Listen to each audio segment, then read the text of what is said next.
and this is Lit Happens, your celebration of the literary arts here in Saskatchewan.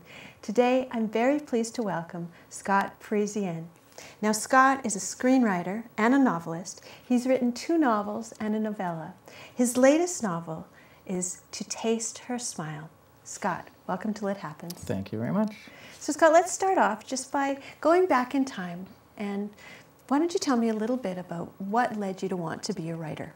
Yeah, I've been writing all my life. High school, always been interested, and movies were always my thing. And so I've been screenwriting for a long time. That was kind of the dream that I was chasing. But a few years ago, well, I guess about 10 years ago, I started writing novels, and I would give my wife a couple chapters, and she would read it, and she would say, "Honey, maybe you should stick to screenwriting." And so I put that away, but then I always was tugging back, and then I finally found a story I really wanted to tell, and I gave it to her, and she said, "You have to keep writing this." And that's how I got onto novels. And so, just to go back to screenwriting, we all are influenced by screenwriting. We even when we go through our day, we quote bits from movies and television shows. It's had such a huge impact on us. What type of genre do you write in screenwriting? I tend to write the darker stuff. So horror, thriller. That's kind of my niche. And so that's what led me to write this style of a book, is because I'm a very romantic guy. I've always been a romantic, and those kind of stories aren't kind of my forte in movie telling. I'm a very visual, very tonal writer, so this seemed like the perfect opportunity to kind of explore that side of things. So you've gone from dark to romantic, and do you have any places where the genres cross over? Yeah, not together, not dark romance myself, but I hop between many different genres. But it depends what people are wanting to hire me for, if that's the kind of job it is. So, yeah. So let's get back to the books then. Mm-hmm. So tell me a little bit about your novels. So I call them, people always say, well, what kind of genre is it? And I call it erotic romantic comedy, because it's very light and fun, but it's very steamy at the same time. So I wanted to celebrate romance from a man's point of view, because in a lot of romance novels, it's mostly from the woman's point of view, and guys are romantic too. So that's what makes them a little different, is it's a male point of view in that idea of trying to find love. And so are your readers primarily male or primarily female? Primarily female. The only males that have read my book are friends or couples that have read it together. So that's interesting. I find it quite fun to think of couples reading the stories together. So, but yeah. Would you like to read a short bit for us? Sure, I could do that.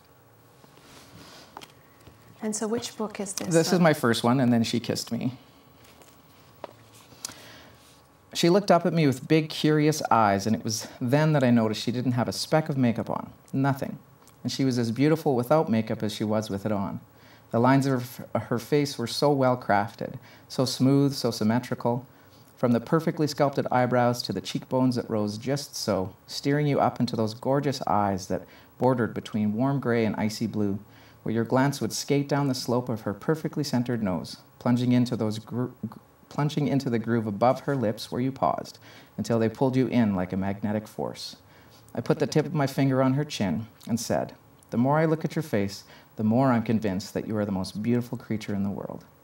She closed her eyes for a long moment, and then opened them to reveal a wash of tears. Not enough to create a tiny river down her cheek, but enough to tell me there was more going on in her thoughts than just accepting a compliment. She turned her face from mine and lay her head back down on my chest, wrapping her arm around my ribcage and letting out a deep breath she had been holding in. I was worried about what she was going to tell me, not because of what it was or that it would change the way I was feeling about her in that moment, but because I didn't want her to feel uncomfortable or afraid to open up to me. She said, "Your words are always so magical." I didn't say a word. I just let her be in that thought, waiting patiently for her to find her safe place. She continued, "It's not like I haven't had men compliment me before, but their compliments are usually so loaded, like their expectations behind them. But with you just seem to say them because you want me to hear them, because you want me to feel the way you see me. And that feels incredible." Thank you. Mm-hmm. So it's interesting. You're writing from a male perspective, as a male, but you're getting into the head of the female characters as well. Yeah. So is the relationship with your wife an influence in that, or how do you get into the character voice of a female character? I always found women are so much more interesting to write than men. There's so many more layers to a woman, and seemingly so many things that are hiding under the surface, where men kind of tend to wear things mostly on their sleeves. All of the female characters in my books have pieces of my wife in them. She can find them when they show up, which is fun. But yeah, same in my screenplays. I write mainly lead characters that are female, but just because I find them just so much more interesting to. And it could be because I'm a guy and I'm trying to figure them out. I don't know, but yeah. And so now, what are you writing now? Are you working on another book? Yeah, I'm writing on a third novel. My little novella that I wrote, it's kind of a prelude to my next book. My third one is about an older man who falls for a younger woman. And the novelette is about him as a young man having an encounter with an older woman. So just exploring different kind of ideas and thoughts like that. And so who, beyond being mostly female, what's the demographic of your reader? Who reads erotic comedy? Say that, describe it again. Yeah, erotic romantic comedy. Yeah. Erotica with heart is kind of what it is.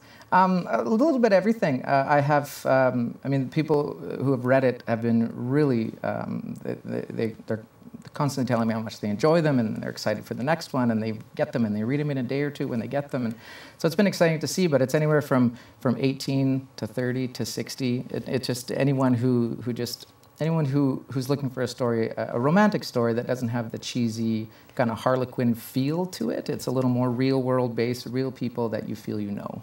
Nice. Yeah. And so, where are they set? What's the setting? That's the cool part. Is I set all my books in Saskatoon. So as you go through, and they have their dates on certain locations that you've been at, and in my latest book, one sequence takes place on the Prairie Lily. So just little places you've been and seen, and so it's very familiar to a lot of the readers. They find that fun as well.